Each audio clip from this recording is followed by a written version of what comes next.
memang mengganggu perjalanan Nabi. Nak beritahu apa? Semua benda baik nak buat memang ada gangguan. Tu biasa.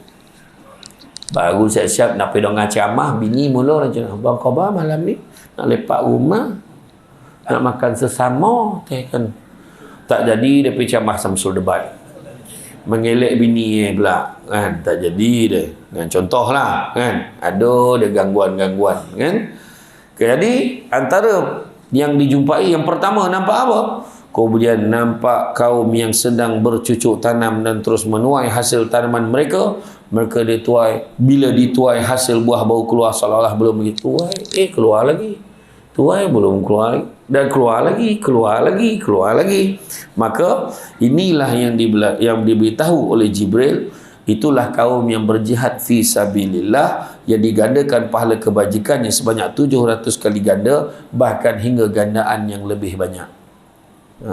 Berjihad ni ada dua, tu kena faham. Berjihad ni tak semestinya perang, tapi berjihad ini adalah berjihad sebenarnya. Kalau kita tengok dalam surah As-Saff ayat 10, 11, 12, 13, Allah beritahu satu perniagaan yang menguntungkan, iaitu berjihad, berjuang membela agama Allah dengan dua perkara. Yang pertamanya harta benda, dan yang keduanya diri sendiri. Itu perjuangan dia.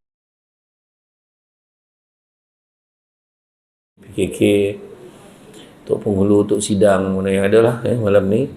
Alhamdulillah malam ni dapat kita bersama-sama setelah perancangan dibuat berbulan-bulan namanya. Akhirnya sampai juga saya ke surau yang cantik ni, madrasah yang cantik, indah, simple, kan, selesa, tenang, kan. Cuma terperanjat nak tengok perempuan di atas ni. Bila kau tak waktu-waktu jatuh, bulu ni jatuh. Jadi terdayun tu naik tangga kan. Kat bawah yang berdalam, yang luar tu boleh masuk dalam lagi kot, kan? Boleh masuk dalam lagi, kan? Bukan senang nak jumpa Samsul Debat, duduk jauh-jauh, kan?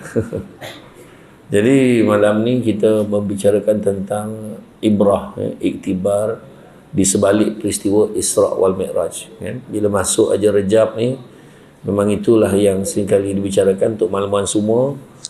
Untuk tahun ini 2023 ni, ini adalah surau yang pertama, tempat yang pertama saya berceramah di bawah tajuk Isra' dan Mi'raj. Jadi bila sebut Isra' wal Mi'raj ni, kita tahulah Isra' ni perjalanan Nabi, ya, daripada Masjidil Haram sampailah ke Masjidil Aqsa. Kemudian Mi'raj pula daripada Aqsa naik pula ke langit. Itu Mi'raj tu. Dan pada tarikh 27 Rejab setiap tahun, memang umat Islam di seluruh dunia akan mengadakan majlis sambutan Isra' dan Mi'raj. Macam-macam lah yang dibuat, kan. Macam ada yang buat selawat, ada yang buat kenduri, ada yang buat majlis, ceramah, forum, macam-macam yang dibahaskan. Tiap-tiap tahun mendekati pelbagai angle dan perspektif tentang Isra' Mi'raj. Penceramah pun pelbagai penceramah datang. Cuma perangai kadang-kadang sama, tak berubah. Yang menengah tu, kan. Tapi bukan orang sini lah, orang tempat lain. Sebab itu ide hakikat. Tu sebabnya kita buat majlis ilmu ni, sebab ditujukan khas bukan kek borok tu, kan. Bukan kek binatang-binatang, tapi kita buat majlis ni untuk manusia, insan. Insan tu berasal perkataan nasia, iaitu lupa. Itu yang kita kena ada kuliah ilmu tu, kena sentiasa mengingatkan. Dan bila bercakap tu pula, Samsul Debat dia bercakap yang paling lokek dengan mulut dia ni telinga dia. Bila cakap tu diri sendiri pun kau nak dengar. Tu kadang-kadang paling goli sekali, bercakap benda yang kita tak buat. Goli betul, so, kan, kena cakap benda yang kita kena buat. Tu sebabnya selalu peringatan tu kata bukan untuk orang je, tapi juga untuk diri sendiri, kan. Mana-mana kita tengok, dan bila bercerita tentang peristiwa Isra' dan Mi'raj ni, secara spontan kita akan terbayang perjalanan Rasulullah SAW bersama dengan malaikat Jibril dan Mikail, yang mana boleh dibahagikan kepada dua fasa, iaitu perjalanan menaiki Buraq, dan begitu juga perjalanan daripada Masjidil Aqsa ke Sidratul Muntaha di langit, yang mana pertemuan Allah Subhanahu Wa Taala dengan Nabi kita. Dan firman Allah Subhanahu Wa Taala dalam Quran, Allah sebut pun dah dongah tiap-tiap tahun. Tiap-tiap tahun dongah ayat tu kan. Kalau orang tu dah umur 60 tahun, tak kurang 50 kali dah dia dongah tu. Kan ceramah Isra Mi'raj, dia kadang Isra dia. Isra tak baik camah kau katakan. Nah, Isra dia tanya kan. Nyabut pun tak betul kan. Isra kan. Isra dia. Mi'raj tak cerita, Isra cerita kan. Biasa tumbang dahsyat kan lah. Boleh apa-apa lagi penganjur dah beritahu saya malam ni sampodeh kata. Kan itu yang mustahak ya. Samsul debat ni sampodeh besok ya. Alhamdulillah lah, boleh lah makan. Tapi kalau gulai lemak cili api, tagak ke malu kan macam tu kan. Jadi Allah Ta'ala bagi tahu apa? A'udzubillahi minasyaitonirrajim. Subhanallazi asra bi'abdihi lailan minal masjidil haram ilal masjidil aqsa allazi barakna haulahu linuriyahu min ayatina innahu huwas samiul basir. Nah, dalam ayat tu tidak tahu kan sadaqallahul azim. Dalam ayat tu Allah Taala beritahu subhanallazi, maha suci Allah yang asra bi 'abdihi lailan, yang memperjalankan hambanya. Hambanya itu merujuk kepada Nabi Muhammad sallallahu alaihi wasallam. Dan asra bi 'abdihi lailan minal masjidil haram, daripada Masjidil Haram ilal Masjidil Aqsa.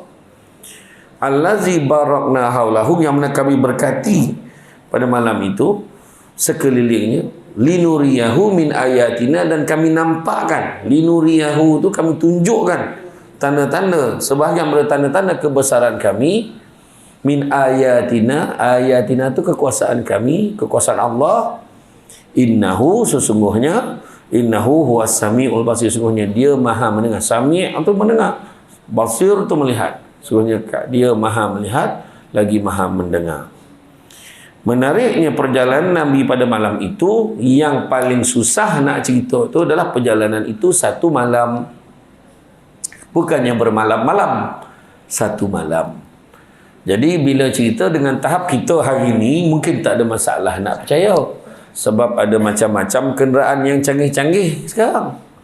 Kita naik kapal terbang, kita naik jet, kan? Kita naik apa pula? Naik motor ke kan? Laju lah juga kan? Tapi pada zaman itu, yang paling laju kuda. Kan? Kalau pergilah dia betul-betul lah daripada Masjidil Haram pergi Masjidil Aqsa berhari-hari baru sampai. Macam mana lah satu malam boleh settle? Ulang alik lah tu. Siap cerita naik ke langit, turun nak bawah balik. Balik semula ke Masjidil Haram. Macam mana nak percaya? Bukan senang. Nak pula dengan tahap. Bukan macam kita dah dengan Syamah Isra Mi'raj tiap-tiap tahun. Kita dah selesai, dia baru dapat Islam. Jadi bila sampaikan cerita tu, bukan semua orang boleh percaya. Yang ramai yang jadi tak percaya. Kan? Bukan senang kan? Jadi kalau kita faham asra bi 'abdihi lailan, ayat tu memperjalankan hambanya pada malam tu, ramailah yang berhujah. Mungkin roh dia, mungkin mimpi dia. Tapi masalahnya ayat itu menggambarkan asra bi 'abdihi lailan, memperjalankan hambanya. Bukannya asra bi ruhi bi 'abdihi, bukannya roh abdihi, bukannya roh hamba tu. Memang tubuh badan dia tu sendiri diperjalankan. Kita kena yakin memang tubuh badan Nabi yang diperjalankan. Menaiki apa? Menaiki Buraq. Sebab itulah di utara tanah air banyak stesen minyak Buraq Oil. Dengan anggapan laju botol kalau si minyak tu. Ada Buraq Oil. Kan? Kreatif lah tu. Buraq ini kelajuan dia lebih laju daripada kelajuan cahaya. Kelajuan cahaya tu macam kita ambil slide lah kata tahun 9 tu, ambil torchlight kata orang Melaka. Lampu suluh tu, bila tutup lampu, kita tekan dia, lampu tu terpancarkan. Laju tak? Tu laju. Dia lagi laju dulu. Pap, nampak kat dinding tu bulat kan? Laju dia macam tu kan? Dia lagi laju daripada tu. Jadi, makna kata kenderaan yang Nabi naik bukan biasa-biasa. Itu yang saya selalu bawa analogi tu. Katalah contoh saya nak ceramah dekat Sabah. Kan, pagi nak ceramah tengah hari kat Sabah. Saya pun pagi-pagi pun dah siap pakai baju, saya pun ambil kopiah. Nah, ambil kopiah, seekor semut merayau duduk atas ni. Lag ada kat atas ni, lawa pula kopiah ni, boleh landing pula sini. Tengok saya ambil, saya pakai, dah comel semut tu, pahal pula ni. Mana nak lagi ni? Dia pun duduk dan diam kat sini. Lepas tu saya pun pergilah ke KLIA. Dia pun sama duduk dalam kereta. Ni nak turun kau nak apa ke dia tunggu situ. Sampailah KLIA. Dia pun sama tengok saya uruskan luggage saya tu. Dia sama uruskan tiket. Masuk dalam, duduk dengan kapal terbang. Sonyap samut tu. Lawa kapal terbang ni. Naik kapal terbang, turun landing dekat KK, Kota Kinabalu. Dia pun tengok. Ikut kan goram dia nak turun. Tengok saya minum air manis dalam kapal terbang tu. Kan kau turun takut tak sampai naik. Dia pun stay situ. Lepas tu saya pun ceramah lah kat satu pejabat dekat Kota Kinabalu ni. Ceramah. Dah sudah habis minum potang tu, naik flight balik pukul 5. Maghrib sampailah pukul 7 sampai kat KLIA. Naik kat KLIA, naik kereta balik sampai rumah. Sampai rumah saya pun buka kopiah, letak balik kopiah saya. Somut pun turun. Berjumpa lah dengan kawan-kawan somut yang lain. Daripada pagi tak nampak kau pergi mana? Apa guys somut tu nak jawab? Somut tu pun jawab, aku pergi Sabah tadi. Berguling kau lah somut-somut yang lain. Kau nak pergi, kau bila kau pergi? Pagi tadi pergi, petang ni balik. Kata. Somut dia cakap apa? Nak ke dapur pun seminggu. Kata. Nak ke dapur rumah tu pun seminggu kau cerita kau pergi Sabah. Kata. Macam tu lah gambaran susah nak percaya dengan tahap keadaan pada ketika itu. Dengan tahap tak ada apa-apa, bukan zaman teknologi, bukan zaman dia. Maka pada ketika itulah kita tengok kisah yang kita nak gambarkan ni, betapa apabila semua orang di hadapan, bila semua orang, bila sampai Nabi sampai balik, Nabi beri cerita kat Abu Lahab.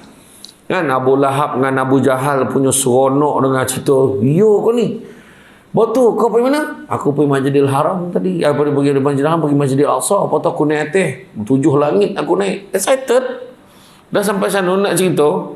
Lepas itu dah turun, aku turun pula, aku balik sini. Yo kau nanti dulu, kata Abu Jahal. Kau relax lu, kau relax sini, aku kumpulkan orang belangang ramai-ramai baru seronok. Dia kumpulkanlah kebanyakan di hadapan masyarakat Bani Ka'ab bin Lu'ay. Kumpul. Dengar cerita ni. Dia pun cerita. Cerita.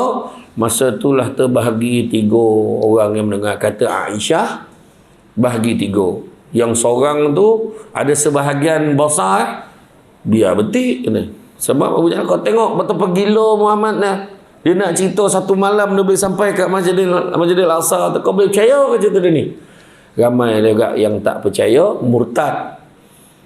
Ramai juga yang ada yang tak percaya, sebahagian kecil yang percaya. Tak ramai yang percaya, tetapi ada ramai juga yang 50-50. Bayu tidak, aku tak percaya, takkan bohong.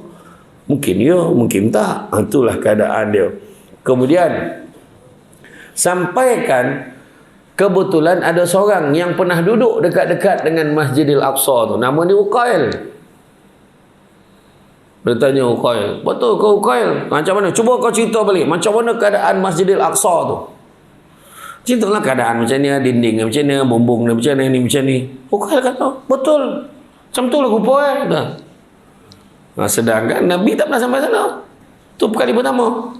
Jadi tu jadi orang ni 50-50. Sudahnya Abu Jahal pun ceritalah.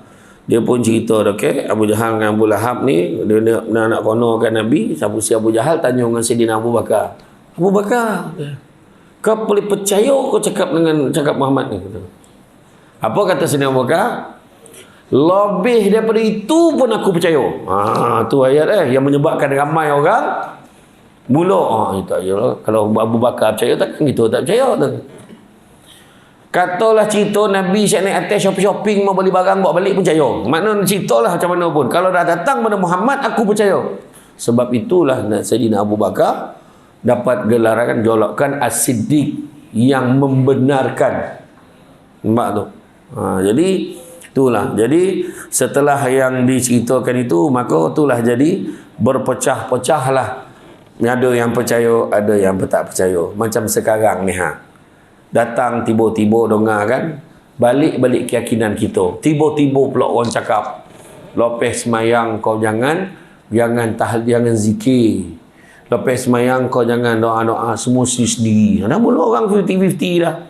Ya kau tak boleh kau, tahlil tak boleh kau. Dah semua bergaduh. Tu semualah tu balik-balik pada basic.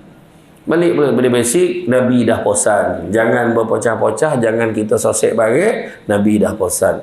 Bila aku tak ada, aku tinggalkan kalian dengan dua perkara. Macam ni kalian berpegang pada kedua-duanya, dan saya kalian tidak akan tersesat selama-lamanya. Itulah Al-Quran dan Sunnahku. Dah posan dah. So dalam Quran bagi tahu apa? Liman kana yarjullaha wal yawmal akhir wa zakarullaha katsira. Siapa nakkan rahmat Allah dan nakkan hari akhirat, maka ingatlah Allah banyak-banyak. Kalaulah kita, contohlah, kita buat kat surau ni lah. Surau ni, kat madrasah ni. Imam tadi, Assalamualaikum warahmatullahi, Assalamualaikum warahmatullahi. Dah pergi balik. Tak ada istighfar, tak ada zikir. Tanya diri sini agak-agak lah perjalanan balik, sampai rumah memang zikir sendiri ke tidak? Belum tahu dia tu. Yang dia cerita wrestling. Kan, dia cerita tu apa bodoh lah kerajaan kita sekarang ni, tuan-tuan. Dia cerita politik, cerita hiburan, cerita ni mungkin bukan orang kampung ni no. Ni kampung ku sayang lain. Ni kampung sayang-sayangku ni lain, ni kampung ku sayang lain. Maksud dia kita buat tu, kita hanya nak mensistemkan saja. Kan, istighfar contoh kan, habis salam, astaghfirullahalazim la ilaha illa wal hayyul qayyum wa atubu ilaih. Salah kau, saya tanya salah kau, apa nak tak salah pula? Sebab Nabi suruh siapa yang istighfar, yang banyak istighfar, pertama akan dijauhkan pada bala dan musibah, dilapangkan kesempitan, didatangkan rezeki pada jalan yang tidak disangka-sangka. So pula salah lah. La ilaha illallah wahdahu la syarikalah, lahul mulkul hamdu wa ala kulli syai'in qadir. Meletakkan keesaan Allah, kita mengangkat Allah. Lepas tu subhanallah, subhanallah, subhanallah, puji Allah. Salah kau. Bukan kata puji ketua kampung, tu kampung elok, tu kampung elok, tak ada. Itu yo hamun kan. Betul tak? Tak ada. Jadi apa bondo yang kita petik itu, yang kadang-kadang tu memang ada keturunan-keturunan yang saja nak memecah belahkan, mendatangkan keraguan. Jadi kalau kita tengok sebelum perjadian Isra dan Mi'raj, Nabi kita mengalami pembedahan dada yang dilakukan oleh malaikat Jibril dan malaikat Mikail. Hati baginda dicuci dengan air apa? Air kowe, air zam-zam. Cuci dengan air zam-zam. Apa yang hebat air zam-zam ni? Siapa yang dah pergi tanah suci, dia tahu hebat betul zam-zam ni. Kenapa hebat? Salah satu hebat yang kita boleh rasa, kek sanun sodap bonah rasa. Sampai kek Melaka pula payau pula. Contoh kan? Situ dah kita dah boleh fikir. Macam mana boleh jadi macam tu? Kek sanun hidup. Ya Allahu Akbar. Punya lagi sodap daripada air sejuk tu. Zerap minum. Boleh dia sa'i. Bahawa setiap kali tu sa'i singgah, minum serap. Saya pusing lagi, singgah serap. Selesai 7 kali. Betul tak? Iya. Apa hebat air zam-zam? Air zam-zam satu-satunya air yang merupakan ikut niat orang tu. Ya Allah, bagilah bini dan dia dengar cakap. Minum. Dan dia pun minum. Rap, dengar cakap. Ya Allah, anak dan ni dogi, ya Allah minum, lepas tu ambil, gosok-gosok kepala, insyaAllah. Ini kita isu. Kenapa tak jadi? Sebab kita tidak, memang tak jadi. Kalau tak yakin tak jadi, sebab memang ikut doa. Anak dan ni lambat betul, ya Allah, mudah-mudahan bagi, alhamdulillah, elok, yakin. Bayangkan di negara Arab ni pernah dulu dicuba panggil berupah penyelam profesional menyelam dalam telaga air zam-zam ni. Telaga air zam-zam ni dia bukan macam air biasa. Dia akan naik daripada bawah ni, daripada bawah naik ke atas kan. Daripada bawah naik ke atas, dia daripada tengah ni, keliling ni. Dia keluar, turun bawah, baru naik atas. Dia punya sistem tu yang Allah Ta'ala buat pada air zam-zam ni, telaga tu. Kemudian diupah penyelam, menyelam setengah jam tak timbul-timbul. Lepas tu bila dia keluar, biru muka. Bila tanya dia, apa kelebihannya? Apa yang kau jumpa dalam tu? Wallahualam. Dia tak dapat nak cerita. Tapi hebatlah dia tu. Tak dapat nak cerita. Pernah di istana tu, istana Arab tu, dia buat, dia upah kontraktor. Buat paip saluran. Tarik sampai ke istana. Supaya dia orang kat istana tak payah berebut dengan orang ramai tu. Pusingnya tadah minum. Buat berbulan-bulan buat siap. Pusing-pusing air tak keluar. Nak beritahu Allah dah tentukan air itu untuk semua orang, untuk takak kau ya, untuk semua orang, semua umat Islam. Betullah dia. Untuk makluman semua, ada sahabat-sahabat kita yang bukan Islam, yang India dan Cina pun dah mula minta kau Islam, boleh tak saya nak air Zam-Zam tu sikit. Cuma dia belum nak mengucap lagi. Dia percaya ke air tu, air yang memang suci betul. Yang holy water yang orang lain tu tahap bono tak elok dia campur kan. Ini semula jadi. Tu nak cerita. Jadi dicucikan hati baginda dengan air Zam-Zam serta dibuang ketulan hitam iaitu alaqah. Yang mana itulah tempat syaitan membisikkan was-wasnya. Makna Nabi kita ni tak ada was-was. Boleh, tak boleh. Haram, halal. Tu je. Boleh, tak boleh. Tak setuju. Tu je. Tak ada. Itu kita kan. Kemudian dituangkan hikmah, dituangkan ilmu, dituangkan iman di dalam dada Rasulullah. Setelah itu dijahit semula, kemudian dimeterikan kepada di bahu Nabi itu adanya satu tanda petanda yang bertulis khatimin nubuwah, iaitu Nabi yang penutup, Nabi yang terakhir. Kau adalah tiba-tiba kat kampungku sayang kata saya lah Nabi yang terbaru.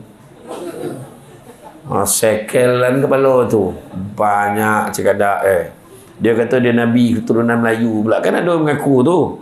Kan. Jadi tak ada tu dah. Ya. Jadi selesai pembedahan itu, didatangkanlah binatang yang bernama buraq tadi. Ada yang menggambarkan dia sekepala macam kuda tapi bersayap, macam-macam lah. Tak apalah, yang penting ada bernama buraq, yang itulah yang kelajuannya lebih laju daripada kelajuan cahaya, yang dinamakan sebagai Isra.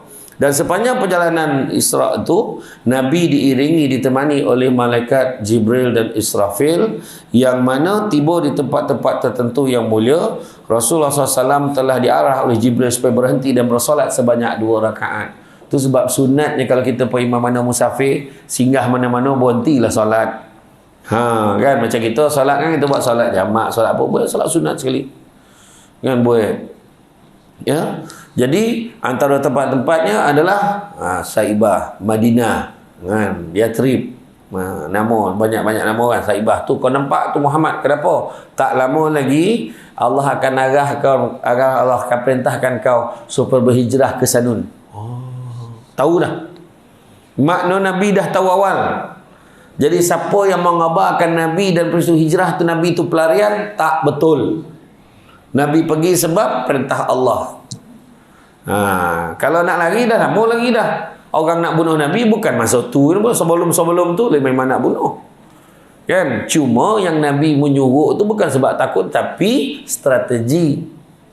Dan Nabi pun masa pergi ke Yathrib tu, Nabi mengikuti jalan-jalan yang tidak biasa dilalui oleh manusia biasa, yang dipimpin oleh Abdullah bin Uraikib. Nak tahu pasal hijrah, maka tu kena panggil dalam ceramah yang akan datang. Kan? Jadi kita cerita Isra Mi'raj, jangan salah tajuk kan. Jadi kemudian singgah pula kat mana? Singgah pula dekat Bukit Tursina, yang mana tempat Nabi Musa AS menerima wahyunya.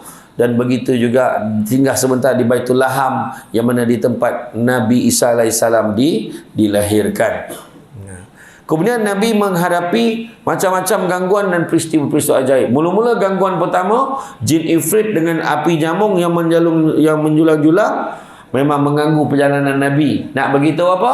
Semua benda baik nak buat memang ada gangguan. Tu biasa.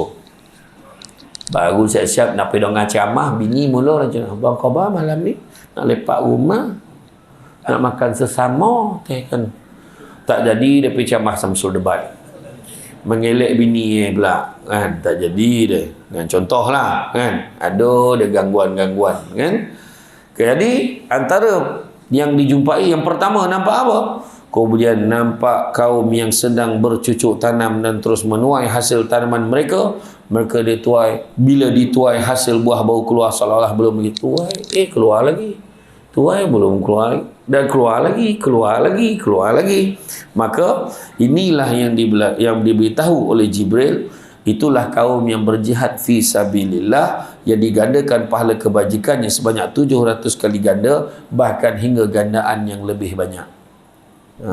Berjihad ni ada dua, tu kena faham. Berjihad ni tak semestinya perang, tapi berjihad ini adalah berjihad sebenarnya. Kalau kita tengok dalam surah As-Saff ayat 10, 11, 12, 13, Allah beritahu satu perniagaan yang menguntungkan, iaitu berjihad, berjuang membela agama Allah dengan dua perkara. Yang pertamanya harta benda, dan yang keduanya diri sendiri. Itu perjuangan dia. Harta benda, duit kita keluarkanlah di jalan Allah, itu pun fi sabilillah. Yang kedua, diri sendiri, jaga elok-elok perangai. Daripada muda sampai ke tua, jaga perangai.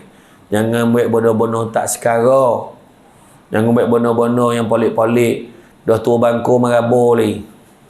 Contoh bukan orang sini, orang kan mengintai dia nak darah orang lagi. Jangan kan. Banyak hari ni kan, banyak hari ni yang kes haruan makan anak macam tu lah kan. Orang tua lu cakap tu lah istilah peribahasa kan. Macam-macam lah kan, bono-bono orang kaitkan pula. Jadi hari ni kita tengok jihad tu jangan kita sempitkan pada beberapa orang sahaja.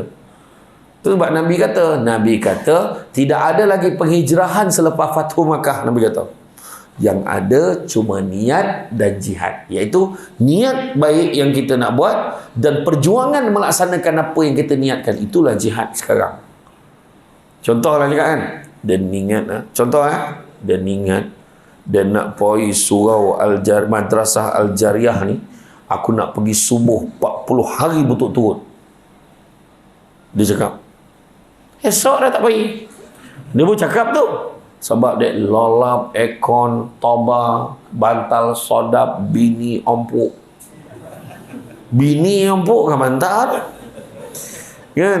Tu belum dia kena empuk lagi, langsung tak pergi. Contoh kan. Jadi makna kata perjuangan dia tu, bercakap senang, melaksanakan apa yang kita cakap tu. Sebab di Masjid Felda Palung 14 pada bulan 10 tahun lepas, dia buat program anak-anak yang datang subuh akan diberikan duit belanja RM3 setiap seorang yang datang sembahyang subuh jemaah di masjid.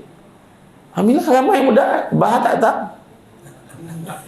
Kemudian siapa yang sembahyang subuh 40 hari berturut-turut, daftar dengan AJK masjid, layak untuk cabutan bertuah menang skuter. Tu buat sampai jam tu sekali. Rupa-rupa bukan senang dah dapat 40 hari turut-turut tu.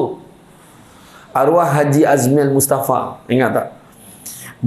Ali Setan. Arwah ni beberapa kali dalam hidup dia berjaya buat solat berjemaah 40 waktu berturut-turut tanpa putus. Saya cabar sampai berbuat 40 waktu tanpa putus, cuba buat. Arwah Haji Azmil Mustafa berjaya buat dalam hidup dia beberapa kali. Maknanya subuh, zuhur, asar, katalah asar terlolap, jago dah maghrib, putus, kosong balik. Dia kena semesti berturut-turut. Itu dia kalau nak dapat istiqamah. Itu saya kata perjuangan tu bukan senang.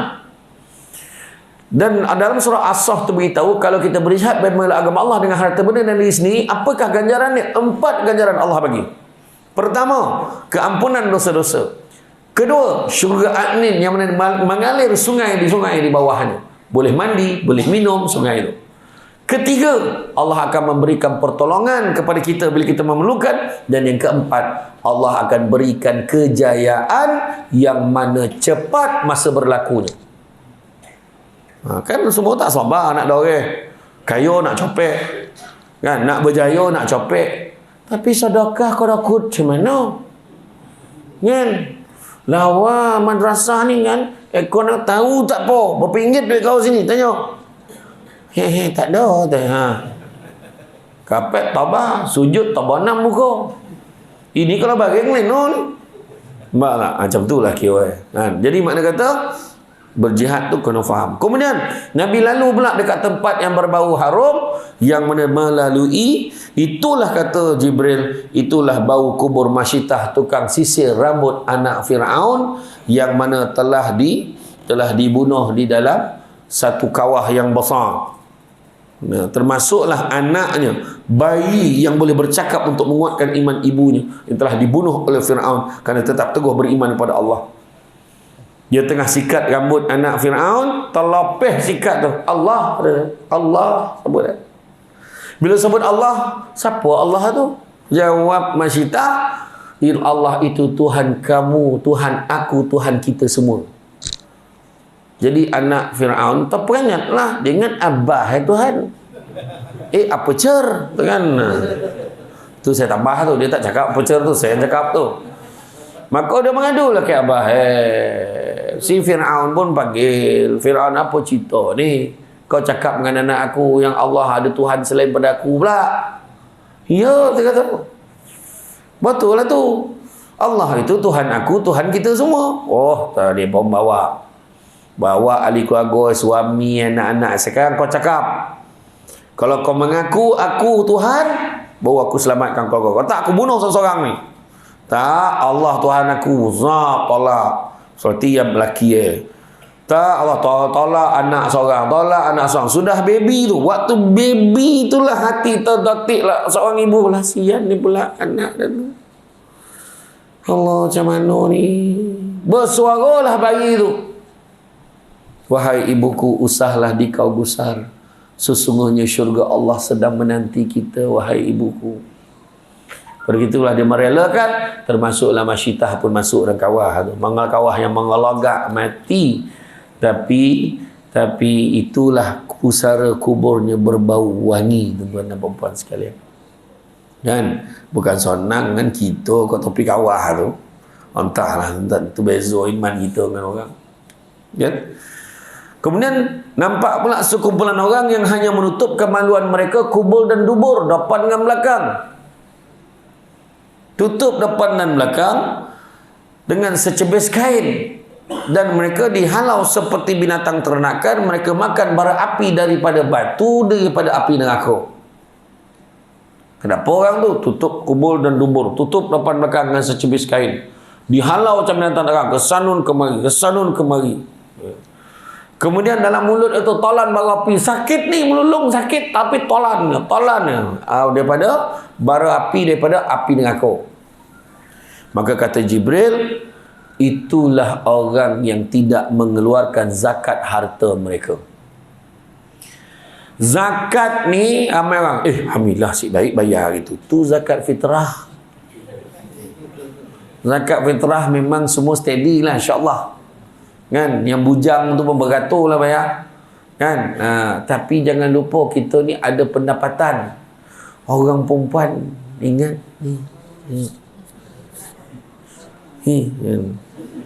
kan?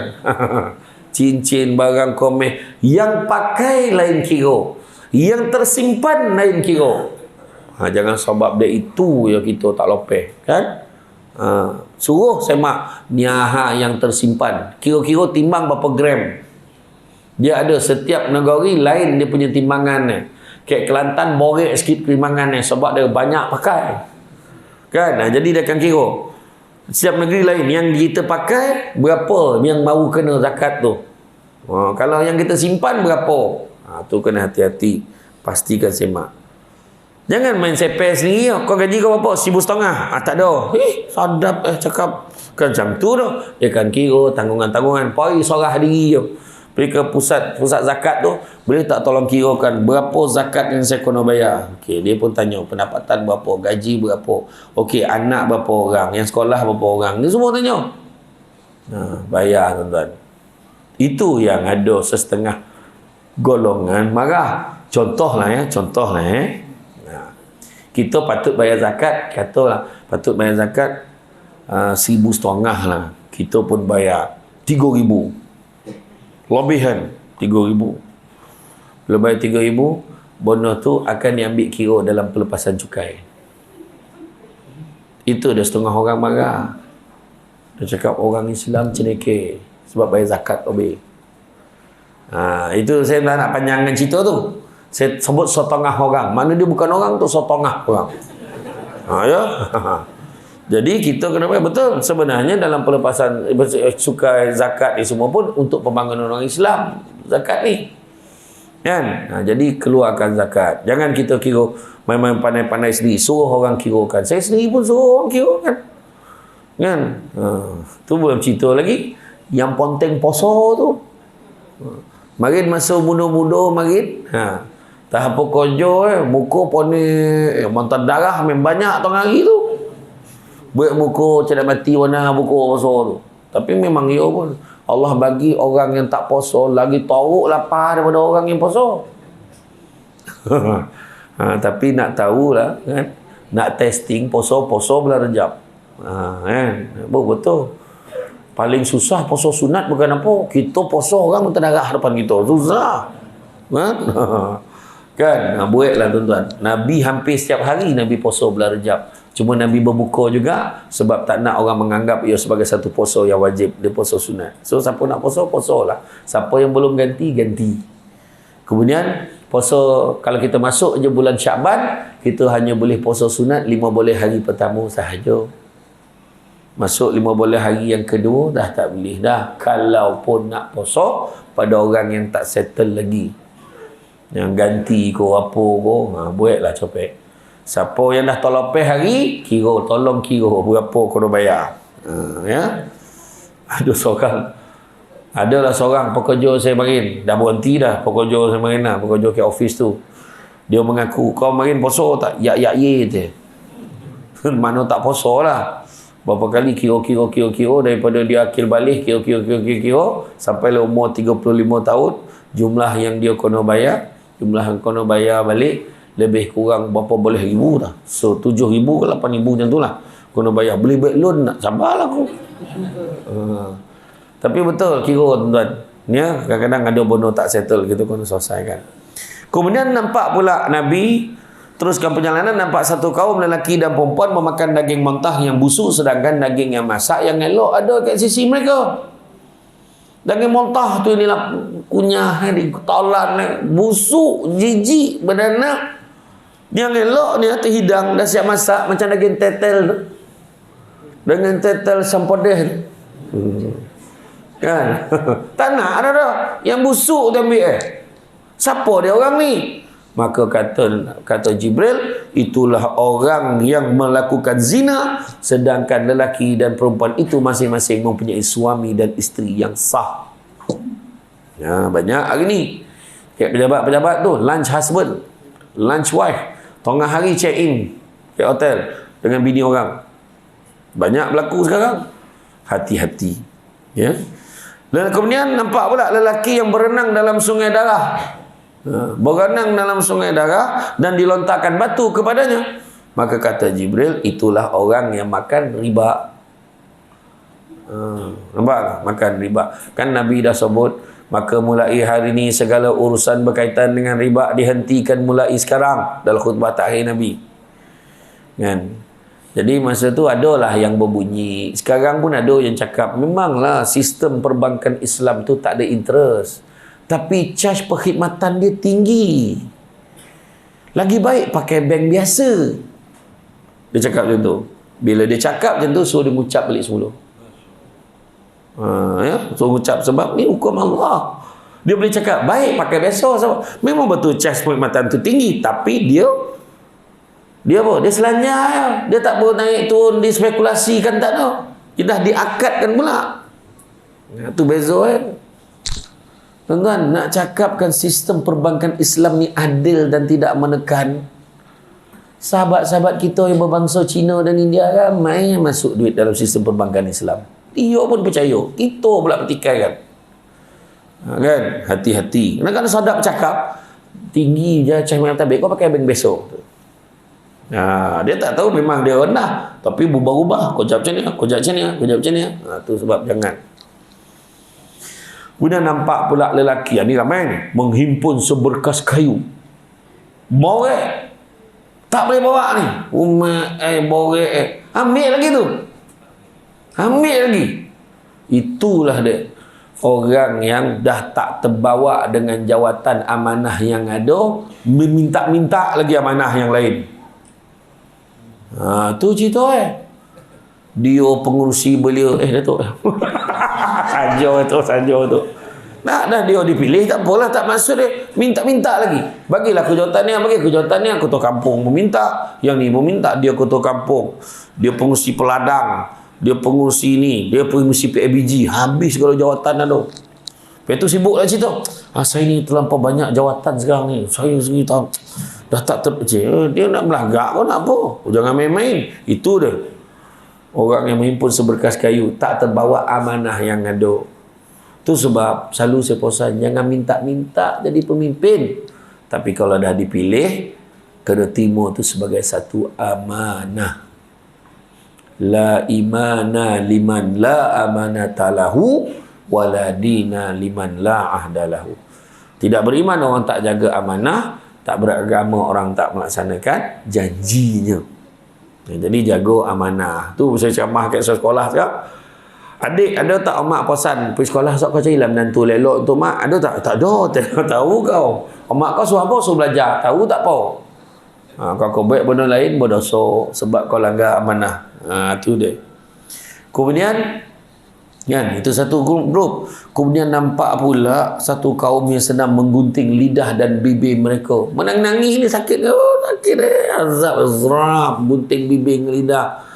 Lepas tu dah berdarah. Elok balik, gunting lagi. Elok balik, gunting lagi. Elok balik, gunting lagi. Maka kata Jibril, itulah orang yang membuat fitnah dan menceritakan sesuatu perkara yang dia sendiri tidak melakukan. Fitnah satu. Kemudian mengatakan sesuatu yang dia sendiri tidak melakukannya. Contohnya apa? Contoh, kalau akulah ada duit macam dia, dah lama dah aku sumbang 10,000 bagi kat ni.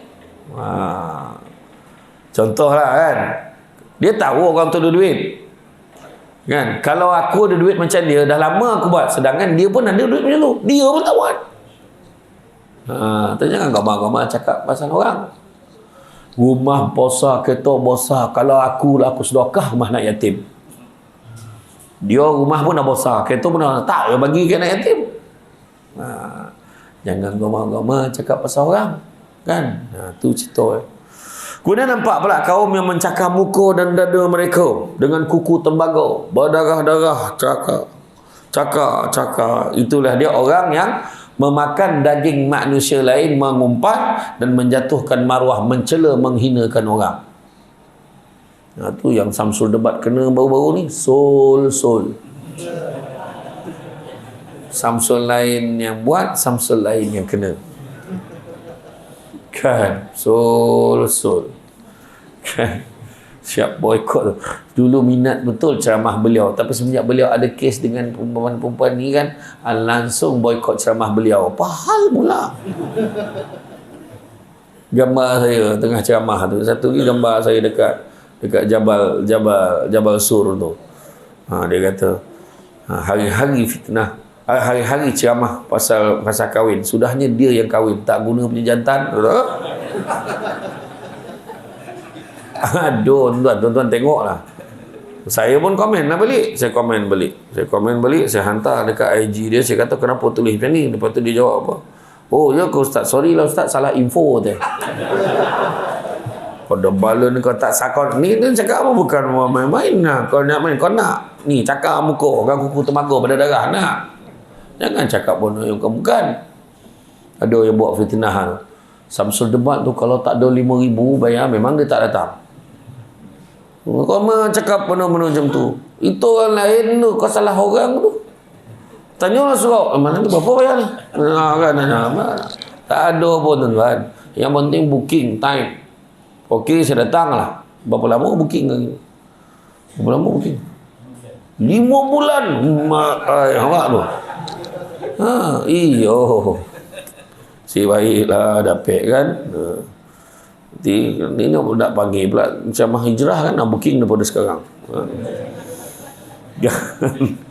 Betul, jangan ya. Kita mengumpat dan menjatuhkan maruah, menghinakan orang, jangan kita buat. Kita cela orang. Sekarang ni kita alhamdulillah aku tak buat. Ya, aku tak buat. Tengok dalam media sosial. Komen-komen tu macam cerita Samsul Yusof dengan Puteri Sarah tu kan. Jangan lebih-lebih. Menambah-nambah perisau, jangan. Dalam komen, jangan. Orang perempuan tu tamu. Jangan. Tak, maksud dan nasihat. Jangan kita komen macam kita tahu bona apa berlaku dalam rumah tangga orang. Jangan. Mana ada rumah tangga yang tak ada masalah? Semua ada. Kita bercakap macam kita pula duduk satu rumah kan dia. Kan? Satu ya tuan-tuan dan puan-puan sekalian. Nak bahagia dalam hidup kita berumah tangga. Nak bahagia hidup dalam bekerja. Nak bahagia hidup bermasyarakat. Satu je ketua. Banyakkan memberi daripada banyak menerima. InsyaAllah bahagia. Iya tuan-tuan. Tengok Tok Ridwan steady. Beri datang. Iya tuan-tuan. Tak pernah lah dia tak beri. Kalau minta macam tak beri. Iya. Betul. Bahagia hidup. Kalau orang lain dah lama dah putus asa dah habis lah. Tak ada. Boleh bagi. Boleh bagi khidmat, bagi. Kan? Bagi khidmat ni tak semestinya kita ni kena ada jawatan baru ada bagi khidmat. Tak ada. Ada satu YB saya jumpa dulu Montori. Saya tak nak sebut siapa nama. Saya jumpa dekat masjid. Saya jumpa dia. Saya tanya lah. Dia mungkin dah tak ada jawatan dalam parlimen. Tapi dia ada jawatan dalam parti dia. Yang mana parti dia tu ialah ada dekat kawasan dia. Satu soalan saya tanya. Tak ada balik kawasan kau. Tengok-tengok kawasan. Ayat dia apa? Dah kalah tak ada dah. Macam mana tu? Kan? Itu sebab sebenarnya bagi khidmat ni tak semestinya ada jawatan. Betul tak? Betul. Itu ya. Bagi tak ni sebagai contoh lah. Saya tak nak sebut lah siapa nama orang tu. Kan? Tapi macam tu lah. Kita hidup kita ni boleh memberi, berilah. Tengok mak kita lah. Mak kita kan. Kebanyakan mak-mak ni bahagia hujung hidup dia. Gembira dengan anak-anak. Kenapa? Sebab daripada kita kecil dia memberi. Tak masa bila dapat pun tak tahulah. Tapi bila tua tu anak-anak belum beri kat dia. Tak payahlah, tak apa. Sebab dia dah beri banyak. Mak yang kau dakut daripada muda kau tengok susah hidup tua. Tak ni bagi tahu nasihat. Yo. Betul. Ya. Satu lagi mak ayah ni. Saya tengok adalah apa baru ni saya dapat kes kan. Ayah dengan mak yang lebih-lebih mengganggu rumah tangga anak. Jangan. Kita sebagai mak ayah bagi nasihat boleh. Itu pun kau diminta. Kau dia tak minta nampak okey baru kita biarkan. Kalau tak okey kita nak nasihat. Ni ayah nak tanya kau okey kau. Tanya. Ni ayah bukanlah nak campur. Ayah bagi nasihat elok-elok. Mari kau yang nak bini kau tu. Kau baik perangai ni pahala kan. Ataupun cakap kat bini dulu kau yang pilih lelaki kau. Bukan abah yang pasal cokik-cokik kau suruh kahwin dengan lelaki tu kau yang nak. Yolah bah tapi dia ni kau kena sabarlah kau dah jadi bini. Macam tu Ini tak dikacau rumah tangga tu sampai dia cakap dengan anak ayah nak bona sebelum tutup mata ni nak bona tengok kau bercerai dengan lelaki kau. Berlaku tu. Iya tuan. Polik betul saya panggil orang tua ni. Ayah tu dah lah bogik tu tak bogik. Payah nak situ tu macam mana? Bobal lah macam tu lah. Bobal betul. Tak menerima nasihat orang. Dia masalahnya suami tu kesian. Suami dia tu balik kerja, beli barang dapur, beli ikan, beli ayam, beli sayur sampai ke rumah. Siap-siang ikan tu, potong-potong ayam tu. Kacik-kacik sayur masuk betul supaya senang bini tinggal nak cer. Tengah nak masak ya. Kau tindakan kalau di mias itu macam tu lah busuk baik sudah kata. Laki tolak gaji bulan-bulan bayar rumah. Tolak gaji bulan-bulan bayar kereta, bini yang bawa kereta, tak kerja mengangkar naik ke rumah tu. Membadak orang kata, jangan salahkan. Laki naik motor pergi kerja. Pengorbanan naik. Dan dah 5 tahun dah keadaan ayah tak bagi anak beraya dengan lelaki, beraya kat kampung dia. Dan kemudian lelaki ni macam mana? Menangis seorang kat rumah sebab tak bagi pula lelaki tu ikut. Dia tak nak balik kampung dia sebab tak sanggup. Mak ayah keluarga orang tanya, mana anak bini kau? Tak sanggup soalan tu. Dia kata dia beraya dengan bini dia, dia nipu. Bayangkan, punya tak ada peri kemanusiaan. Bayangkan, dia menangis seorang. Saya cakap, kau macam tu, kau pergi lafalkan nusyus. Jangan bang, kan anak-anak saya macam mana, fikir gitu. Alah baik lah. Kalau iyalah kan, itulah. Tapi akhirnya, isterinya filekan juga sebab ayah kau baru sebelum ayah tutup mata nak benar tengok kau bercerai. Karena bini file menangis lelaki itu tadi. Walaupun dah buat macam-macam, menangis lagi lelaki itu. Itu tuan-tuan. Betapa kan macam-macam orang tu sebab kita jaga, terutama kadang bab nafkah kan. Kau jap lagi ada cerita tu. Dalam nafkah, seorang suami kalau bagi nafkah daripada isteri, kan, bagi isteri dengan anak-anak, jangan dipertikai. Memang seorang suami kena utamakan isteri dengan anak dulu, baru mak. Mak tu mak. Kadang ada mak cakap, "Eden ni boloh kau. Dia kacik muasa kau menyusu badan ni, la ilaha illallah, sebanyak-banyak sampai bulat badan kau." Macam ni kau balik kat mak, jangan macam tu. Mak yang ada ilmu, kalau dapat duit daripada anak ni, dia akan tanya, kau bagi mak ni, anak bini kau dah bagi belum, lopeh tak? Itu ibu benda yang baik. Ya. Kau tegak mak, kau bagi duit kat bini kau dulu, mak kau kedian, janganlah. Sian budak. Budak tu dah lah mencangut tu, tak mencangut, tak sampai nampai. Contoh kan, tak ngam-ngam kan, mencangut kata orang ni sebenarnya. Tak sampai lah oksigen tu kan. Jangan susah-susah kan. InsyaAllah murah rezeki anak tu. Kan? Tu kemudian lah. Kemudian, sambung balik Nabi nampak pula seekor lembu besar, kan, keluar dari lubang yang sempit. Lepas tu nak masuk balik ke lubang tu dah tak boleh. Pola kojo lembu ni.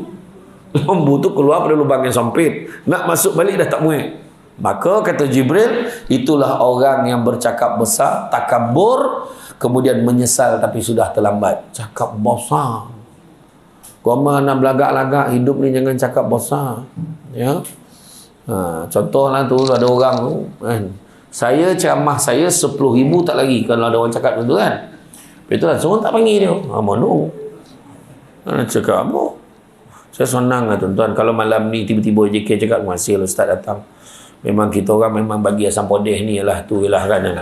Redha nak macam mana? Dah Allah tulis rezeki macam tu. Saya kena ada satu masjid kat Kuala Lumpur, maaf, dia bagi 300. Saya okey, dia 300 dah 300 lah malam tu. Dan rupa-rupa PA saya cek, janji nak bagi 1,000 katakan. Bergaduh dah JK tu. Rupa ada yang mengajar duit tu. Saya kata kau settle kan lah, saya tak ada kisah tu lah banyak. Iya. Sekali saya ceramah kat Johor, 1,5 jam ceramah dapat 30,000. 1,5 jam 30,000. Makna setiap setengah jam berapa tu? Maknanya setengah jam 10,000. Oh ya, ini berapa kan? Berapa lama dah ceramah? Macam tu lah kira. Dah masuk kat kota tinggi dia bagi saya pun alhamdulillah, banyak lah ni, saya boleh dapat duit yang tu, saya copek, saya bank in. Sebab saya tak pasal pakai duit berbanyak ni, sebab orang perempuan boleh bau, dia macam bau belerang lah. Salam cium tangan, dapat duit ke tadi? Tahu dah. Contoh kan. Saya copek, saya masuk tak adalah.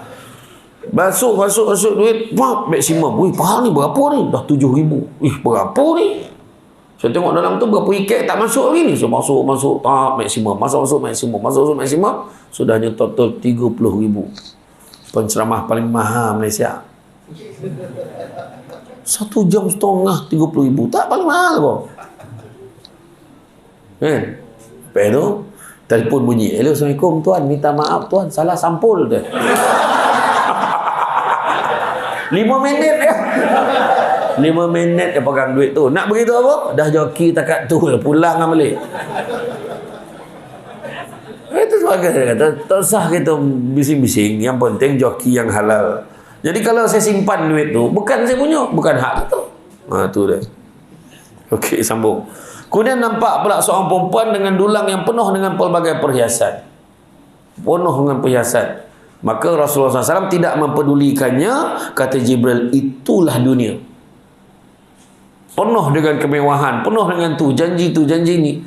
Tapi kalau Nabi layannya, nescaya umat Islam juga akan mengutamakan dunia daripada akhirat. Kemudian seorang perempuan tua yang duduk di tengah jalan dan menyuruh Rasulullah berhenti. Dia tahan-tahan Nabi ke tengah jalan. Suruh Nabi berhenti. Nabi buat tak tahu je. Nabi tanya, siapa dia tu? Itulah orang yang mensia-siakan umurnya sampailah ketua. Kemudian nampak pula seorang perempuan bongkok 3 menahan Rasulullah untuk bertanyakan sesuatu. Dia dah tua dah nak tanya sesuatu. Maka kata Jibril, itulah gambaran dunia. Dah tua bona dah. Tak lama lagi memang dah nak kiamat. Kalau zaman Nabi dunia dah tua nak kiamat, kita ni lebih lagi lah dokit nak kiamat. Yang polik-polik dah terlampau banyak. Kan? Banyak orang menjadi apa, tanda-tanda akhir zaman. Apa dia? Seorang ibu menjadi hamba pada anak-anaknya. Berapa banyak? Anak menjadi tuan kepada orang yang melahirkan dia. Itu tanda. Urusan umum berikan kepada mereka yang bodoh. Tu kan banyak. Kan? Tak pandai jadi menteri. Contoh. Tak pandai pegang jawatan. Contoh. Banyak gini. Satu dunia boleh nampak bodoh tu. Nampak tak?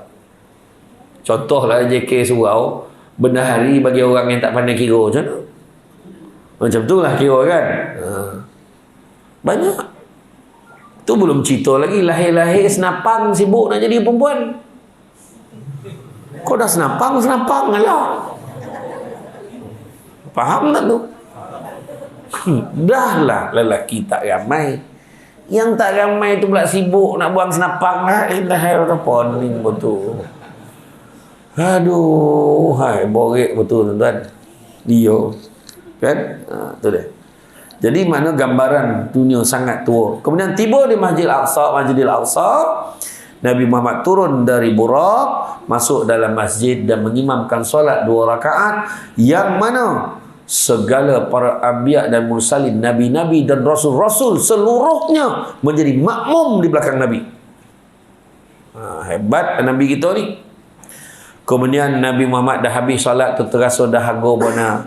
Maka ketika itu Jibril membawa dua bekeh yang berisi air, satu arak, satu susu. Maka Rasulullah SAW memilih susu lalu diminumnya. Kata Jibril, baginda Rasulullah SAW membuat pilihan yang tepat. Kalau arak itu dipilih, maka ramailah umat baginda yang menjadi sesat. Kemudian cerita Mi'raj pula. Cerita Mi'raj, Nabi naik langit pertama. Dah ada naik langit pertama. Naik tangga. Pertama jumpa Nabi Adam AS. Kemudian daripada tangga yang tu dapat tengok orang yang makan riba macam mana rupa. Kemudian dapat tengok anak-anak yatim. Kemudian dapat melihat orang yang berzina, punya buruk kelakuannya, yang mana penzina lelaki bergantung pada susu penzina orang perempuan. Hodoh betul perangai yang masa tu. Allah gambarkan, malu tapi cakap lah kan. Yang atas dunia ni boleh, jadi tobatlah banyak-banyak kan. Di langit yang kedua tu naik pula, bertemu dengan Nabi Isa AS dan Nabi Yahya AS. Naik di tangga ketiga pula, bertemu dengan Nabi Yusuf AS. Kemudian jumpa Nabi Idris AS. Kemudian naik tangga kelima, berjumpa dengan Nabi Harun AS yang dikelilingi oleh kaumnya Bani Israel. Kemudian naik tangga ke-6, Nabi bertemu dengan Nabi seterusnya. Kan? Nabi Muhammad bertemu dengan Nabi seterusnya, iaitu dengan Nabi Musa AS. Masa tu Nabi Musa AS suka dongak kepala kau. Bila Nabi dongak kepala Nabi nampak pergi umat baginda yang sendiri yang ramai, termasuklah 70,000 yang masuk syurga tanpa hisab. Dan 70,000 tu bawa setiap seorang bawa lagi 70,000. Dan setiap satu tu pula bawa lagi 70,000. 3 layer. Mudah-mudahan kita yang hadir malam ini tergolong di dalam golongan itu. Amin ya rabbal alamin.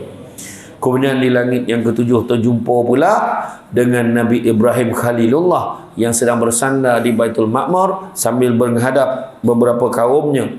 Kemudian dia beritahu pada Rasulullah SAW, wahai Muhammad, aku tak pernah tengok umat yang paling masakin sekali. Umat kau lah. Miskin umat kau ni. Kurih koreng. Apa sebabnya? Sebabnya umur dah lah tak panjang, pi pemalih beribadah. Setuju tak setuju? Setuju tak setuju? Kan? Masuknya cakap orang lah. Kalau imam kan, astaghfirullahalazim la ilaha illa huwal qayyum wa atubu ilaih 3 kali ya kan. Cuba malam tu imam buat 10. Mula dia panjang. Alah imam ni pun. Contohlah kan. Ya. Buat kudu tahlil. La ilaha illallah, la ilaha illallah. Malam tu imam tu rajin nak 1000 kali buat. Orang kata memang lama bila lah tu. Dia ni memang lama kau tak tahu kau. Kan orang tu pula. Kan eloklah lama, kalau tak sendiri pun tentu baik banyak macam tu. Kan? Itulah cerita Cuba ingat balik memori kita waktu berada di Madinah dan juga Makkahul Mukarramah. Ingat tak? Tak payah suruh. Jap zikir, ngaji, semayang, jap semayang. Belum semayang sunat. Masa sebelum subuh, semayang sunatnya, semayang tahajud, semayang taubat, semayang sunat tasbih, semua boleh. Sampai satu tahap tu, semayang lah, keniat, tak tahu semayang apa. Betul tak kan? Iya, punya banyak kita semayang kata Nun. Sampai tak semayang lah, tak apa semayang lah. Macam tu sekali lah. Jadi macam tu lah. Jadi Nabi Ibrahim kata umat kau miskin, umur dah lah tak panjang, tapi amalan pun sikit. Habis macam mana? Maka kau suruhlah umatmu menanam tanaman syurga. Apa tanaman syurga tu? Suruh amalkan subhanallah alhamdulillah wala ilaha illallah wallahu akbar wala haula wala quwata illa billahil aliyil azim. Untuk makluman semua yang hadir malam ni, la haula wala quwata illa billahil azim itu adalah merupakan khazanah daripada syurga yang turun hanya untuk umat Nabi Muhammad saja yang amalkan benda ni. Umat sebelum Nabi tak dapat benda tu. Buat tu orang perempuan tu, la haula wala quwata illa billahil azim. Budak ini dia kata dapat dia sekotul gitu. Jadilah tunggu marah pun nak sebut macam mana. Kan? Amalkan tu. Jadi nasihat saya, 4 ni jangan lupa buat setiap hari. Pertama, istighfar. Pertama, selawat. Kedua, istighfar. Yang ketiga, baca Yasin sekali sehari paling tidak. Yang keempat, haukil tadi. La haula wala quwata illa billahil azim. Ataupun satu pandangan ni kata yang tadi itulah. Subhanallah alhamdulillah wala ilaha illallah wallahu akbar wala haula wala quwata illa billahil azim. La haula wala ni maksud kita, ya Allah aku ni tak terdaya, ya Allah aku ni tak mampu, ya Allah sorah kat kau lah Allah nak bagi yang terbaik untuk aku. Kau lah maha kuasa menentukan segala-gala. Sorah kat Allah Ta'ala. Kemudian tiba-tiba dalam satu tampak lagi pula kan, Nabi melihat peristiwa ajaib, iaitu masuk ke dalam Baitul Ma'mur, bersolat Baitul Ma'mur betul-betul di atas Baitullah di Mekah. Kali ini dia nampak bagaimana keajaiban Al-Kursi berbetulan dengan dahan pokok Sidratul Muntaha, menyaksikan keajaiban pada pokok itu, sungai air yang tidak berubah, sungai susu, sungai arak dan sungai madu lebah, buah, daun-daun, batang dan dahannya berubah-ubah warna, bertukar menjadi permata-permata indah, unggas-unggas emas berterbangan. Semua keindahan itu tak terperi oleh manusia. Baginda juga dapat melihat sungai Al-Kautsar yang terus masuk ke dalam syurga. So baginda masuk dalam syurga dan melihat neraka berserta dengan malik penunggunya. Itu sebabnya kalau kita tengok dalam kitab Mukasyafatul Qulub, digambarkan bagaimana sekumpulan manusia masuk ke dalam syurga. Bila masuk ke dalam syurga, dia nampak singgasana, permainan indah, makanan-makanan, sungai cantik. Kemudian tiba-tiba Allah Ta'ala bagi tahu, wahai malaikat, kau bukakan tabir ini supaya mereka dapat melihat wajah aku. Allah Ta'ala begitu. Kemudian malaikat menyaut, ya Allah, mana mungkin kita boleh bagi dia tengok muka kau, wajah kau, ya Allah, dengan tahap mereka ini derhaka ketika hidupnya. Maka Allah Ta'ala beritahu, kau bukakan tirai itu, kerana sesungguhnya mereka di atas dunia pernah menangis kerana aku. Ini soalan bocor ni. Kalau buka kitab Mukasyaffatul Qulub, cari tajuk menangis kerana Allah, digambarkan cerita. Bila buka je tabir, semua sujud.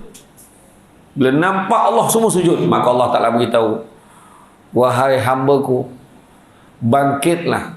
Sesungguhnya di sini bukan tempat beramal, di sini bukan tempat bersujud. Dalam syurga tak ada orang tanya, Zuhur dah masuk belum? Sini bukan tempat beramal, sini bukan tempat bersujud. Apakah engkau tidak rela kepada aku? Allah Ta'ala tanya. Maka mereka semua jawab, ya Allah, mana mungkin kami tidak rela kepadamu, ya Allah. Kerana kami dah kau berikan satu benda yang tak pernah terlihat ke mata, tak terdengar ke telinga, tak terbayang ke hati. Itulah hebatnya syurga. Bagilah Steven Spielberg buat tajuk cerita Paradise, takkan sama syurga. Hebat syurga tu untuk kita. Ya. Jadi mana yang cerita ni berubah macam ni, tak dapat bayang. Dia lagi hebat daripada apa yang digambarkan, apa melalui kata-kata kita. Sebab pengetahuan manusia ni terbatas, tuan-tuan dan puan-puan sekalian.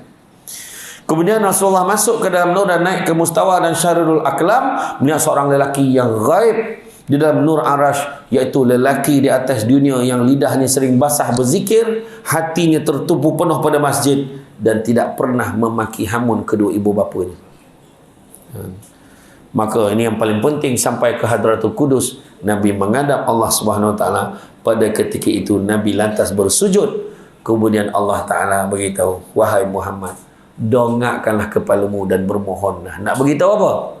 Nak beritahu macam itulah adab Nabi menghadap Allah. Tahu sujud kan? Kalau kita lah macamnya, tolong agak kan, tapi Nabi sujud. Dongakkanlah kepalamu dan bermohonlah. Angkatlah kepalamu, bermohonlah, dan kami akan perkenankan. Kau cakap kau nak apa? Tapi apa Nabi sebut? Dengan penuh rendah diri Nabi khabar macam ni, wahai Tuhanku, kau telah ambil Ibrahim sebagai khalil dan kau berikan dia kerajaan yang besar. Kau juga telah berikan, kau berkata-kata dengan Musa, kau berikan Daud kerajaan yang besar dan dia juga dapat melembutkan besi. Kau juga kurniakan kepada Sulaiman yang tidak kau kurniakan kepada sesiapa pun, bagi memudahkan Sulaiman menguasai jin, manusia, syaitan dan angin. Kau ajarkan Isa Taurat dan Injil. Dengan izinmu dia dapat menyembuhkan orang buta, sopak dan menghidupkan orang yang mati. Kau lindungi dia dan ibunya daripada syaitan. Nak tunjuk Nabi kita sudah tak minta. Kau dongakkan kepalamu, bermohonlah. Maknanya Nabi ni budi bahasa kan. Ya Allah, kau dah bagi terbaik dah untuknya. Kau bagi Nabi Ibrahim macam mana, kau bagi Nabi Sulaiman macam mana, kau bagi Nabi Daud macam ni, kau bagi hebat betul, kau bagi nenek. Seolah-olah secara sungguhnya Allah maha mengetahui. Nabi sorahlah ke Allah nak bagi apa yang baik untuk diri dia. Maka pada ketika itu Allah Ta'ala beritahu, wahai Muhammad, aku ambil kau sebagai kekasihku. Umat declare Nabi kita kekasih Allah. Kemudian aku perkenankan kau sebagai penyampai berita gembira dan amaran buat umatmu. Sebab apa? Nabi dah dapat solat bocor, dah tengok orang tak semayang macam mana, orang ni macam mana. Dia nampak orang tak semayang tu hontak kepala sampai hancur. Dia nampak orang gunting bibir. Dia nampak orang gunting lidah. Dia mata nampak orang cakar muka, lambu tadi keluar, nampak orang tu macam-macam. Nabi dah nampak soalan bocor. Dan Nabi dah tengok dalam syurga siapa. Nabi tengok dalam neraka ramai orang. Ramai apa? Tahu ke? Ingat tak tahu tadi? Tahu. Perempuan dia kan. Kan? Tapi kaum perempuan sini lah ni ahli syurga mudah-mudahan kan. Jadi nampak Nabi dah sampai, aku perkenankan kau menjadi penyampai berita gembira dan amaran buat umatmu. Aku buka dadamu, aku buangkan dosamu, aku jadikan umatmu sebagai sebaik-baik umat Allah. Kita ni Nabi kata Allah kata aku jadikan umatmu sebagai sebaik-baik umat. Macam mana bercakap tu? Iya ke? Kita sebaik-baik umat, Malahan aku berikan keutamaan dan keistimewaan pada umatmu pada hari kiamat. Itu sebab di penghujung hayat Nabi diberitahu, orang lain takkan dapat masuk syurga, melainkan umat Nabi Muhammad dah masuk dalam tu semua, baru orang lain boleh masuk. Kan? Dan aku kurniakan 7 ayat surah Al-Fatihah yang tidak aku kurniakan kepada sesiapa sebelummu. Aku berikan ayat-ayat akhir di surah Al-Baqarah sebagai satu pembenaran di bawah arash. Aku berikan habuan dari kelebihan Islam, hijrah, sedekah dan amal ma'ruf dan nahi mungkar. Aku kurniakan panji liwa'ul ham kepadamu. Maknanya surah apa ni, ayat kursi tu bagi. Dan aku bagi panji liwa'ul ham, yang mana Nabi akan pegang panji-panji yang mana para anbiya dan mursalin semua akan bernaung di bawahnya. Disebabkan keistimewaan itulah semua Nabi-Nabi dan Rasul merayu minta Allah kepada Allah, ya Allah bagilah kami jadi umat Muhammad, ya Allah. Tak dapat. Orang lain nak jadi umat Muhammad tak dapat, kita dapat tapi relax, kita tak ada apa-apa. Macam tu kan. Macam tu lah kira kan. Dan aku fardukan ke atasmu umatmu 50 waktu solat. 50 waktu semayang. Bayangkan. Nabi pun dah dapat tu, Nabi pun turun balik. Turun jumpa balik lah, ikut tadi. Turun.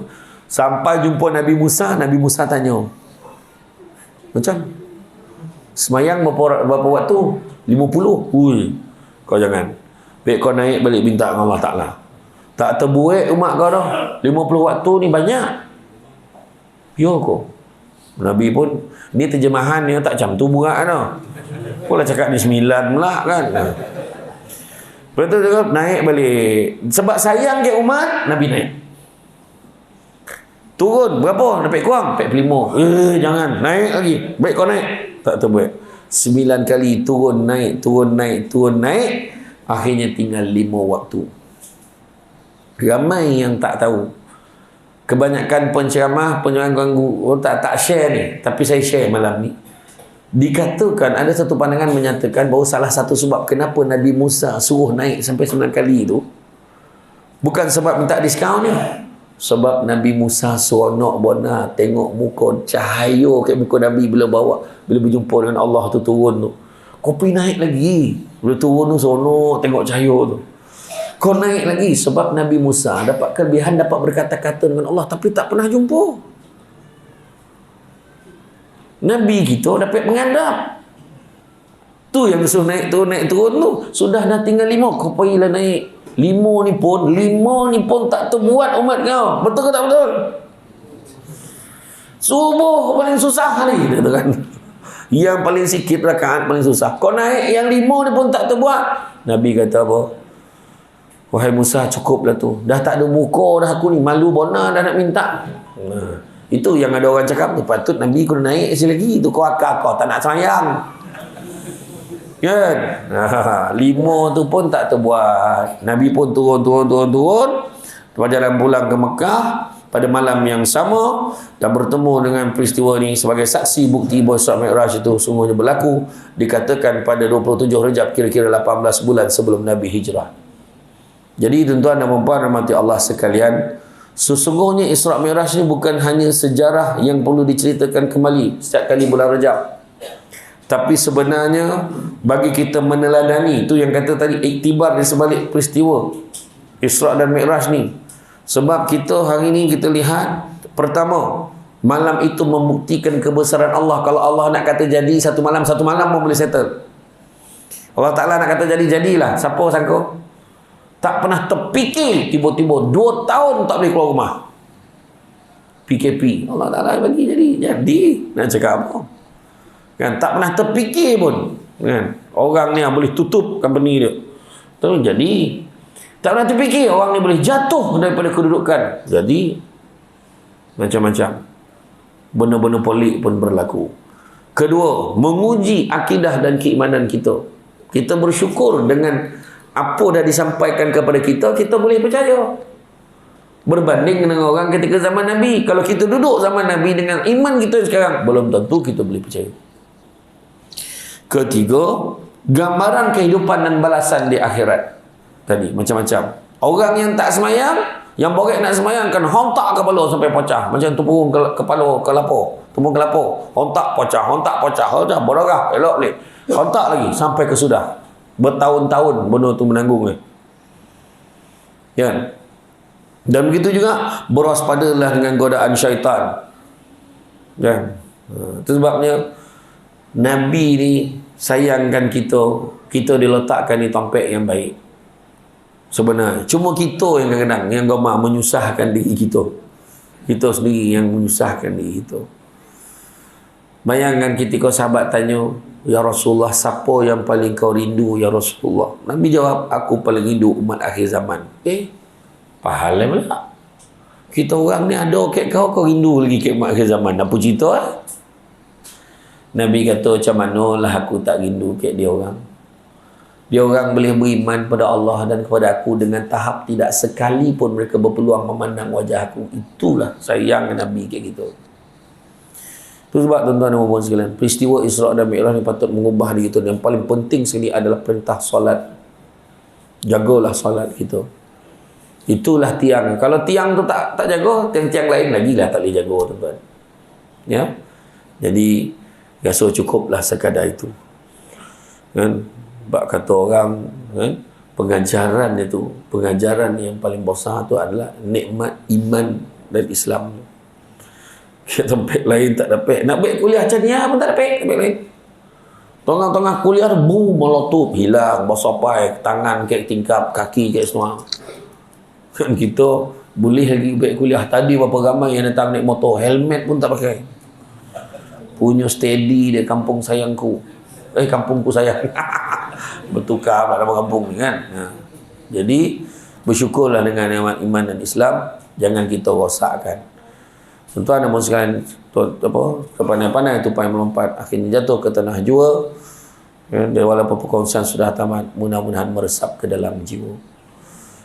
Cantik dipandang rumah penghulu, kayu tu okey dari papan, alang-alang menuntut ilmu, sebutir pasir kembang galah menjadi intan. Budak-budak membawa galah nak menjolok buah berangan. Kalau ada silap dan salah, kata tidak, dicaci jangan. Tenang-tenang air di laut, sampan kelok mudik ke Tanjung, hati terkenang mulut menyebut, biasa baik pihak surau menyebut pada malam ini rasa nak junjung.